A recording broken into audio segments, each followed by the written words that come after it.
Welcome to the Football In-Season Training video number 4. I'm Kenny Seifert, the coordinator of football officiating.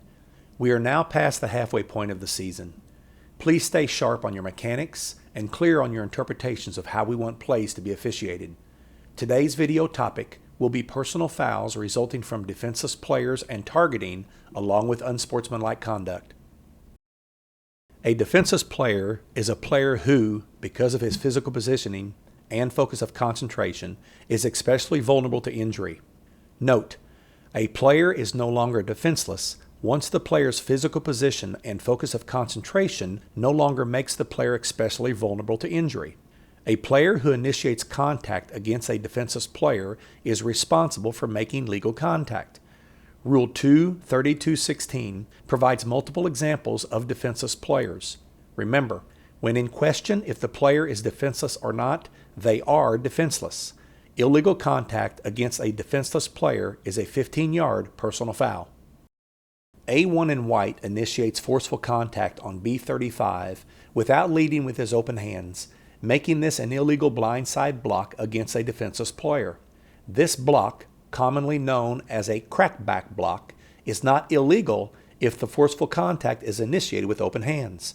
Nice patience by the line judge for watching this play start, develop, and finish before reaching for and throwing his flag. This high snap on a punt results in a scramble play that usually lends itself to unusual actions by the players.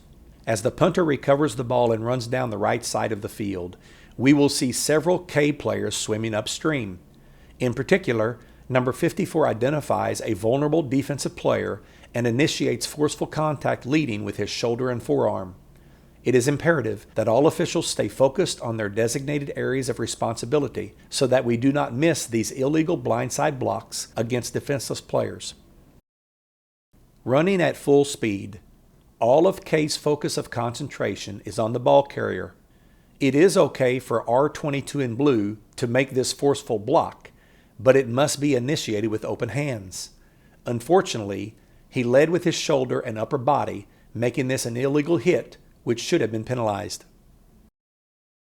Blocking by virtue of screening is not illegal. B1 in black does a tremendous job of getting in front of A23 in white and then slowing down to impede his ability to run down the ball carrier.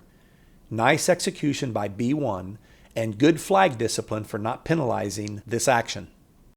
A receiver attempting to catch a pass is considered to be defenseless. A5 in white definitely falls under this category.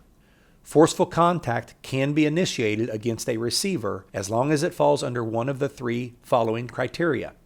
1. It is incidental contact as a result of making a play on the ball. 2. It is initiated with open hands. Or 3. It is an attempt to tackle by wrapping arms around the receiver. B17's forceful contact in his attempt to wrap and tackle makes this play perfectly legal. Very good tackling and very good officiating by the head linesman. It is imperative that we are able to watch the play start, develop, and finish prior to throwing our flags. This contact was not forceful enough to rise to the level of an illegal blindside block against a defenseless player. What appeared to be a potential forceful contact foul against K44 in blue was actually a well-executed block by R34 in white. Targeting is an act by any player who takes aim and initiates contact against an opponent above the shoulders with the helmet, forearm, hand, fist, elbow, or shoulders. B57 in black targets A3 in white on this play. In addition, one of the many examples of a defenseless player is a runner already in the grasp of a tackler and whose forward progress has been stopped. A3 in white was in the grasp of multiple defenders and was falling backwards when B57 initiates this forceful contact. This fits both fouls of targeting or illegal contact against a defenseless player and needed to have a flag thrown. Either one would be a 15-yard personal foul penalty, and since the end of the run was beyond the line of scrimmage, the basic spot for the 15-yard penalty would be the 33-yard line. If a flag had been thrown, it would be A's ball at B's 18-yard line, 1st and 10. Very similar situation as the previous play. A6 in white is in the grasp of a tackler. Forward progress has been stopped, and he is defenseless.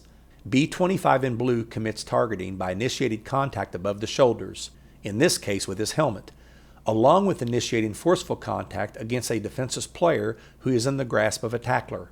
Nice work by the line judge for penalizing this illegal contact. Either penalty is a 15-yard personal foul and would be assessed at the end of the run. In this case, half the distance to the goal line, which would place the ball at the 3.5-yard line. The NFHS and MSHSAA disapproves of any form of taunting which is intended or designed to embarrass, ridicule, or demean others under any circumstances.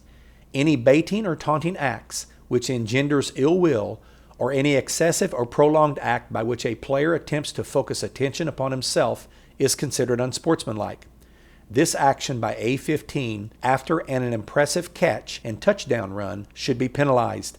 The offended team would have the choice of the 15-yard penalty being assessed on the try or the ensuing kickoff. We are now on the backside of the regular season. This is the time of the season that each game tends to take on a more significant meaning to the players, coaches, schools, and communities. Rivalry games, conference championships, and PowerPoints for postseason seeding purposes begins to take shape. Emotions will be running high. Be persistent, consistent, and stay the course.